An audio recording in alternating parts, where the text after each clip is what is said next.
Welcome to our journey back in time to the medieval period, an era vastly different from our own. The modern world, with its comforts and conveniences, fades away as we venture into a realm of castles, knights, and a way of life that will seem utterly alien to our modern sensibilities. Join us as we explore the challenges of surviving just 24 hours in this unforgiving time. Forget your smartphones, your comfortable beds, and your easy access to food and medicine. Here, life is a constant struggle against the elements, disease, and the ever-present threat of violence. The bustling scene before us, though seemingly vibrant, masks a darker truth. Life expectancy hovered around 30 to 40 years, a stark reminder of the harsh realities of this era. From the humblest peasant to the wealthiest lord, life was a precarious balance between survival and succumbing to the myriad threats that surrounded them. Over the next 24 hours, we will delve into the challenges that would confront anyone daring to experience life in medieval times. Prepare yourself, for the journey ahead will be arduous, enlightening, and ultimately a testament to the resilience of the human spirit.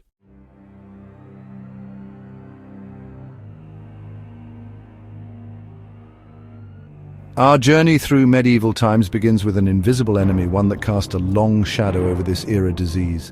Without the knowledge and treatments of modern medicine, even a minor ailment could quickly escalate into a death sentence. The crowded and unsanitary conditions of medieval towns and villages, while seemingly bustling with life, were also breeding grounds for contagious diseases. Cholera, typhoid, and dysentery, spread through contaminated water and food, were constant threats, claiming countless lives. The plague, known as the Black Death, remains a chilling reminder of the devastation disease wrought upon medieval society. Swept in by fleas on rats, the bubonic plague decimated populations across Europe, leaving a trail of unimaginable suffering in its wake. Even seemingly minor injuries, a cut or a burn, could easily become infected and turn fatal. Without antibiotics, the body's natural defenses were often overwhelmed, leading to sepsis and agonizing death.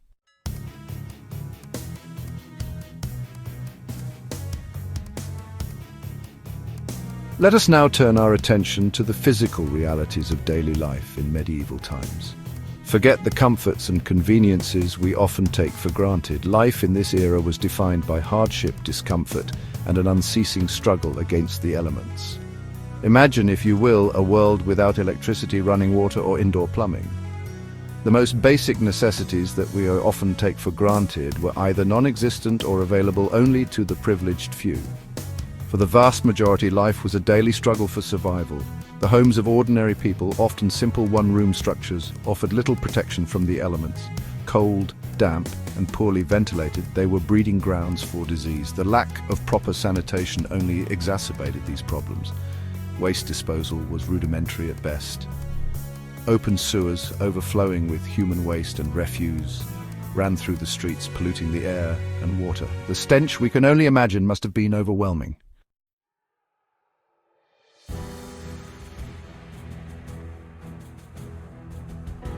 The medieval period, far from a time of romantic chivalry, was an epoch defined by relentless conflict. It was a time when the clash of swords and the thunder of hooves were the soundtrack of daily life. The image of the noble knight clad in shining armor is often romanticized, but the reality was far grimmer. Knights were warriors, trained from a young age to fight and kill. Their lives were dedicated to the art of war, and their skills were honed on the battlefield. The medieval battlefield was a brutal place where the strong survived and the weak perished. It was a place of blood and death where the fate of kingdoms was decided by the sword. Across the European landscape, kingdoms clashed, fueled by territorial ambitions and power struggles. The medieval period was marked by a constant state of warfare, as rulers sought to expand their territories and increase their power. Castles, the fortresses of the medieval world, were both symbols of power and centers of conflict. These massive stone structures were designed to withstand sieges and protect the inhabitants within. The armies that marched across the land were composed of knights, foot soldiers, and archers, each playing a crucial role in the battles that shaped the course of history. The maps of medieval Europe were constantly being redrawn as kingdoms rose and fell, their borders shifting with each new conflict. For the common folk caught in this maelstrom, War was not a distant rumble of drums, but a constant, looming threat. The lives of peasants and villagers were dominated by the fear of invasion and the reality of violence. They toiled in the fields, their hands calloused from hard labor, always aware that their lives could be upended at any moment. The threat of war hung over them like a dark cloud, casting a shadow over their daily existence. The sound of approaching hooves or the sight of a distant army could send a village into a frenzy of panic and preparation. The common folk were the ones who bore the brunt of the conflict, their lives disrupted and their homes destroyed by the ravages of war. Their lives, lived under the shadow of the castle walls, could be upended in an instant by the call to arms or the marauding advance of a hostile force. The castle, while a symbol of protection, was also a reminder of the ever-present danger. The ringing of the alarm bell signaled the approach of an enemy, and the soldiers within the castle walls would prepare for battle. The villagers would seek refuge within the castle, hoping that its walls would keep them safe from the horrors of war. But even within the castle, there was no guarantee of safety. The fear of siege and the threat of starvation were constant companions for those who sought shelter behind the stone walls. Imagine, if you will, the terror that gripped a village as riders approached, banners snapping in the wind, bearing the insignia not of their liege lord, but of a rival kingdom. The sight of an approaching army, with its banners flying and its knights on horseback, was enough to strike fear into the hearts of the villagers. They knew that the arrival of a rival army meant destruction and death. The knights, with their gleaming armor and powerful steeds, were the embodiment of war. Their presence signaled the beginning of a battle, and the villagers could only hope to survive the onslaught. The banners, with their bright colors and intricate designs, were a stark contrast to the grim reality of the conflict they represented. The hurried herding of livestock, the frantic efforts to save what little they had, was a common sight in times of war. The villagers would gather their animals, trying to move them to safety before the enemy arrived. The livestock, their most valuable possessions, were often the first to be targeted by marauding soldiers. The loss of their animals meant the loss of their livelihood, and the villagers would do everything in their power to protect them. The sight of farmers herding their cattle, their faces etched with worry, was a testament to the desperation and determination of the common folk. The desperate concealment of valuables, the frantic efforts to hide their possessions from the enemy, was a common practice. The villagers would bury their valuables, hoping that the enemy would not find them. They would hide their most precious items, knowing that if they were discovered, they would be lost forever. The act of hiding their possessions was a desperate attempt to hold on to some semblance of normalcy in the face of chaos. The fear of losing everything they had worked for drove the villagers to take extreme measures to protect their belongings. The hurried flight to the supposed safety of the castle walls. These were the rhythms of life in an age of perpetual warfare. The villagers would flee to the castle, seeking refuge from the approaching enemy. The castle gates would close behind them, and they would huddle together, hoping that the walls would keep them safe. The fear and uncertainty of their situation were palpable, as they waited to see if they would survive the attack. The castle, while a place of refuge, was also a place of fear, as the villagers knew that their fate was uncertain. And what of the aftermath? The aftermath of a battle was often as devastating as the battle itself. The once thriving villages were reduced to ruins, their homes destroyed and their fields burned. The battlefield, littered with the bodies of the fallen, was a grim reminder of the cost of war. The survivors, left to pick up the pieces of their shattered lives, faced an uncertain future. The destruction wrought by the conflict was a testament to the brutality of the medieval period, where the strong preyed on the weak and the victors showed no mercy. Victors often proved as merciless as the vanquished, pillaging and burning, leaving a trail of misery in their wake. The soldiers, having won the battle, would turn their attention to the spoils of war. They would pillage the villages, taking whatever they could find. The homes of the villagers would be set ablaze, and the once thriving communities would be reduced to ashes. The victors, drunk on their success, showed no mercy to the defeated. The aftermath of the battle was a scene of chaos and destruction, as the soldiers took what they wanted and left nothing but misery in their wake. For those who survived, rebuilding their lives amidst the ruins was a daunting task, a testament to the resilience of the human spirit in the face of unimaginable hardship. The villagers, left with nothing but the clothes on their backs, would begin the arduous process of rebuilding their homes and their lives. The ruins of their villages were a stark reminder of the conflict that had torn their world apart.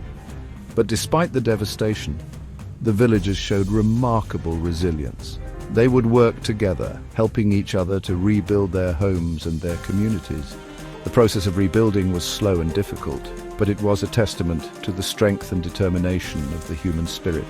The villagers, having survived the horrors of war, would not be defeated. They would rise from the ashes, stronger and more determined than ever to rebuild their lives and their world.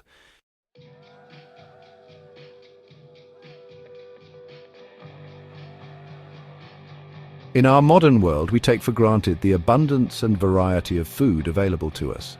Supermarkets overflow with produce from every corner of the globe, and the seasons barely register in our culinary choices. But in medieval times, the relationship with food was far more precarious, dictated by the rhythms of nature and the ever-present spectre of famine. The success or failure of the harvest was a matter of life and death for the vast majority of the population. A late frost, a summer drought, or a plague of locusts could spell disaster, wiping out crops and condemning entire communities to starvation. The sight of withered fields and empty granaries was a harbinger of suffering, a stark reminder of humanity's vulnerability to the whims of nature.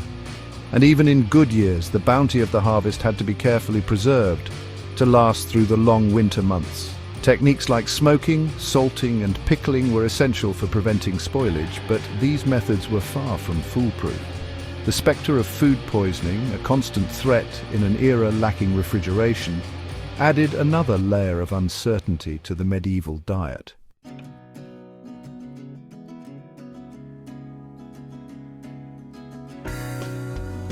The relentless march of technological progress has fundamentally altered our relationship with time.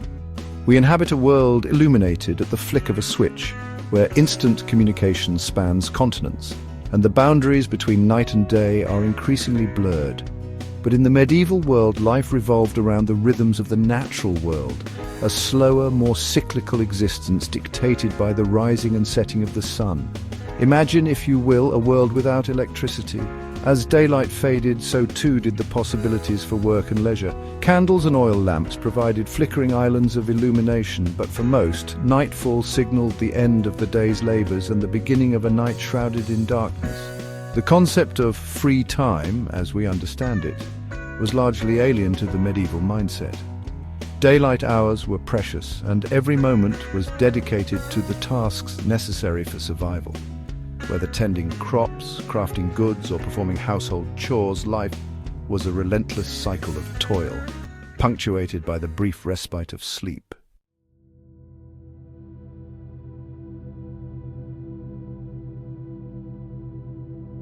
The medieval world was not a place of equal opportunity, far from it. It was a time when one's birth determined their destiny, and the social structure was as rigid as the stone castles that dotted the landscape. The medieval period, spanning roughly from the 5th to the late 15th century, was characterized by a deeply entrenched hierarchy that left little room for social mobility. This era, often romanticized in tales of knights and chivalry, was in reality a time of stark contrasts and unyielding social stratification. A rigid social hierarchy governed every aspect of life, dictating one's status from the moment of birth. This hierarchy was not just a social construct, but a deeply ingrained belief system that influenced every facet of daily life. The medieval mind was steeped in the notion of a divinely ordained order where everyone had a specific place and role. This belief was reinforced by the Church, which played a central role in medieval society, preaching that the social order was part of God's plan. At the top we find the noble class, a privileged few born into a life of power and influence.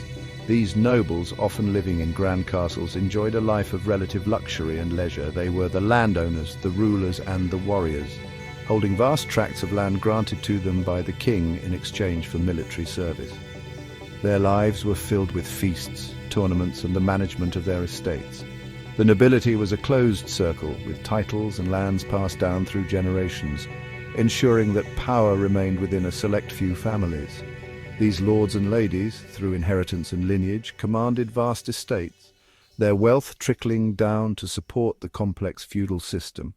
The feudal system was a network of obligations and loyalties, with the king at the top, followed by powerful nobles, lesser nobles, knights, and finally the peasants. Each level of this hierarchy had its own set of duties and responsibilities, creating a web of interdependence that held medieval society together. The lords provided protection and land to their vassals, who in turn owed them military service and other forms of support. Below them, a vast chasm separated the privileged from the common folk. The majority of the population consisted of peasants who worked the land and produced the food that sustained the entire society. These peasants lived in small villages, their lives governed by the seasons and the demands of agricultural labor. They were bound to the land, unable to leave without the Lord's permission, and their lives were marked by hard work, poverty, and a lack of personal freedom. Farmers, laborers, and artisans formed the backbone of medieval society, their lives dedicated to toil and servitude. These individuals, though essential to the functioning of the economy, had little control over their own lives. They worked long hours in the fields, workshops, and homes of their lords, producing the goods and services that kept the feudal system running. Despite their hard work, they received little in return, often living in simple, cramped homes with few comforts. These individuals, bound to the land by an intricate web of obligations, played a vital role in sustaining the upper echelons, yet remained largely confined to their designated station. The serfs in particular were the lowest rung of the peasant class, with even fewer rights and freedoms. They were considered part of the property of the estate, transferred along with the land if it changed hands. Their lives were marked by a constant struggle for survival, with little hope of improving their lot. The very fabric of society relied upon this unwavering acceptance of one's predetermined place. The idea of challenging the social order was almost unthinkable, as it was believed to be divinely ordained. This acceptance was reinforced by the Church, which taught that everyone had a God-given role to play. The concept of the great chain of being, a hierarchical structure of all matter and life, further cemented the idea that the social order was natural and unchangeable. Social mobility remained an elusive dream for the vast majority, their destinies seemingly etched in stone.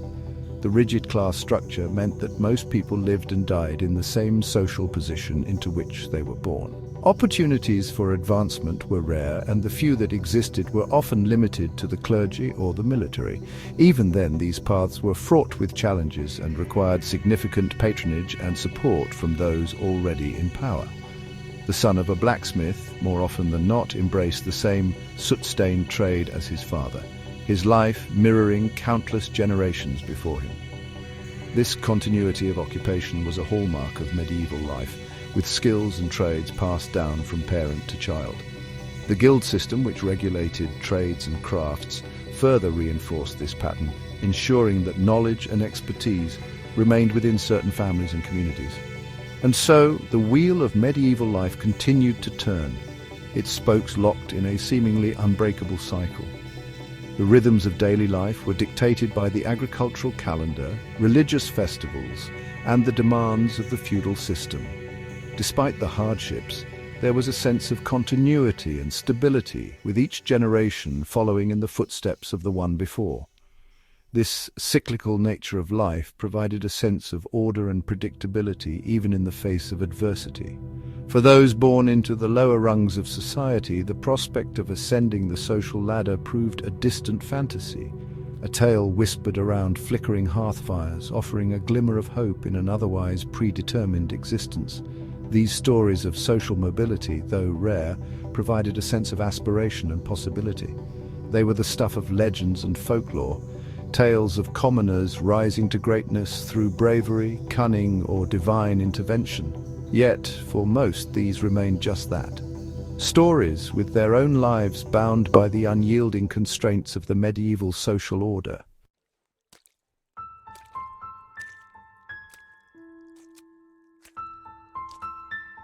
Life in medieval times was harsh, unforgiving, and often brutally short. Survival itself was a daily struggle, and the line between order and chaos a precarious one. To maintain this fragile balance, a system of justice, often swift and merciless, was employed, designed to deter wrongdoing and maintain the social order. For those accused of even minor offences, the mechanisms of medieval law offered little in the way of leniency. Public humiliation, a common form of punishment, served not only to punish the guilty, but also to reinforce societal norms through fear and spectacle. The stocks, a cruel contraption designed to expose the offender to public ridicule, stood as a stark reminder of the consequences of transgression. More serious crimes, such as theft or assault, often resulted in corporal punishment. Whippings, brandings, and mutilations served as both retribution and deterrent, their brutality intended to send a clear message to any who dared to challenge the established order.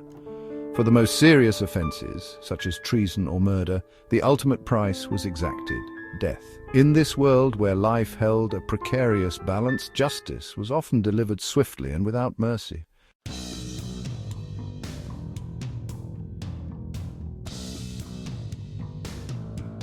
The medieval mind inhabited a world shrouded in mystery, where the natural world and its often unpredictable rhythms inspired both awe and trepidation. The medieval era was a time when the boundaries between the known and the unknown were blurred, and the line between reality and imagination was often indistinguishable. People lived in a constant state of wonder and fear as they tried to make sense of the world around them. The natural world, with its changing seasons, unpredictable weather, and celestial events, was a source of both fascination and dread. Every thunderstorm, eclipse, or unusual animal sighting could be seen as a sign or omen carrying a deeper, often ominous meaning. Lacking the scientific advancements of later centuries, people sought explanations for the unknown in the realm of the supernatural, attributing natural phenomena to the whims of spirits, demons, and divine intervention. The absence of scientific knowledge meant that the medieval mind was fertile ground for superstition and myth. Alchemists, priests, and wise women held positions of great influence, as they were believed to possess the knowledge and power to interpret and manipulate these supernatural forces. Rituals, prayers, and offerings were common practices, as people sought to appease the unseen powers that they believed controlled their fate. This worldview, deeply rooted in religious belief and folklore, permeated every aspect of life. Religion was not just a part of life, it was the very fabric of existence. The church was the center of the community, and its teachings influenced every decision, from the mundane to the monumental. Folklore, with its rich tapestry of myths, legends, and moral tales, provided a framework for understanding the world and one's place in it. These stories were passed down through generations, shaping the collective consciousness and reinforcing the belief in a world governed by supernatural forces. From the cycles of the seasons to the outbreak of disease, every event carried a deeper significance, interpreted through the lens of superstition and ancient lore. The changing seasons were not just a natural occurrence, but were imbued with symbolic meaning. Spring represented rebirth and renewal, while winter was a time of death and dormancy. Similarly, diseases were not understood as the result of germs or viruses, but were seen as punishments from the gods or the work of malevolent spirits. Healers and herbalists who combined practical knowledge with mystical practices played a crucial role in the community, offering remedies that were as much about spiritual healing as they were about physical cures. Charms and amulets believed to ward off evil spirits and ill fortune adorned homes and bodies, tangible expressions of the anxieties that plagued the medieval mind. These objects were not mere decorations, but were considered essential for protection and well-being. Each charm or amulet had its own specific purpose, whether it was to protect against illness, ensure a bountiful harvest, or safeguard against evil spirits. The belief in the power of these objects was so strong that they were often passed down as family heirlooms, treasured for their supposed ability to influence the unseen forces that governed life. The night sky, ablaze with stars, held particular fascination and fear. The vast expanse of the heavens was a source of endless wonder and speculation. Stars were not just distant suns, but were seen as divine beings or the souls of the departed. The movements of the stars and planets were believed to have a direct impact on earthly events, influencing everything from the weather to human behavior. Astronomers and astrologers who studied the night sky were revered for their ability to interpret these celestial signs and predict future events. Comets, those celestial wanderers, were often seen as harbingers of doom, their appearance in the heavens interpreted as a sign of impending disaster, famine, or even the death of kings. The sudden and dramatic appearance of a comet was a cause for alarm and speculation. Unlike the regular and predictable movements of the stars and planets, comets were seen as unpredictable and chaotic, embodying the fear of the unknown. Historical records are filled with accounts of comets appearing before significant events, reinforcing the belief that they were messengers of the gods, warning of great changes or calamities to come. Astrology too held sway, with the alignment of stars believed to influence human destinies and shape the course of history. The position of the stars and planets at the time of one's birth was thought to determine personality traits, life paths, and even the outcome of wars and political events. Kings and nobles often consulted astrologers before making important decisions, seeking guidance from the heavens. The zodiac, with its 12 signs, provided a framework for understanding the complex interplay of celestial forces and their impact on human life. In this world of limited understanding, knowledge was often passed down through generations, a blend of practical observation and fantastical tales. Oral tradition played a crucial role in preserving and transmitting knowledge. Elders, who had accumulated a lifetime of experience and wisdom, were the keepers of this knowledge, sharing it through stories, songs, and proverbs.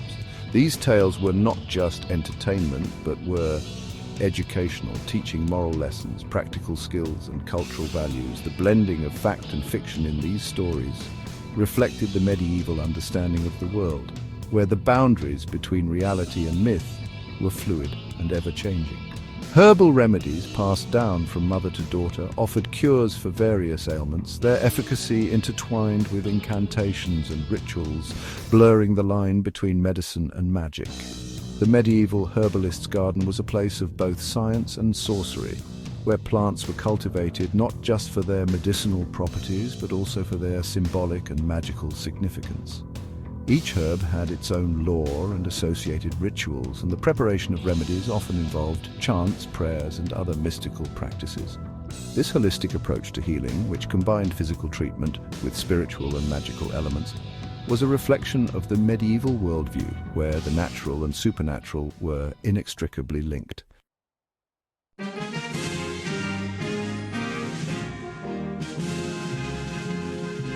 From the first light of dawn to the fading embers of twilight, life in medieval times was a relentless cycle of toil. The vast majority of people were tied to the land, their days consumed by the demands of agriculture. Men and women, young and old, labored side by side in the fields, their backs bent under the weight of centuries-old farming practices. Plowing the land, sowing seeds, and harvesting crops were back-breaking tasks, performed with simple tools and sheer determination. Each day was a race against the elements, a constant battle against unpredictable weather, pests, and the ever-present threat of famine. And yet, despite the hardships, these medieval laborers possessed a resilience, a deep connection to the land that sustained them.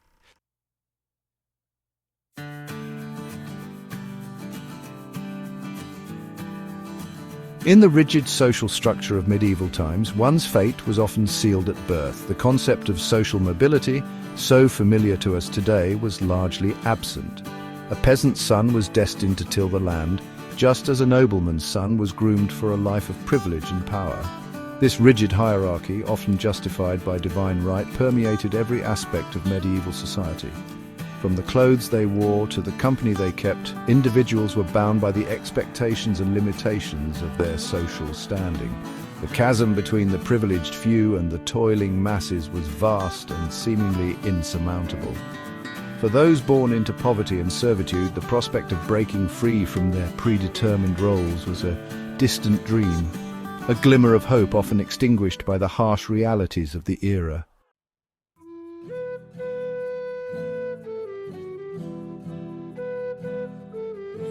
As we've seen, life in medieval times was fraught with challenges that would make surviving even a single day incredibly difficult, from the ever-present threat of disease and famine to the harsh realities of physical labor and social constraint.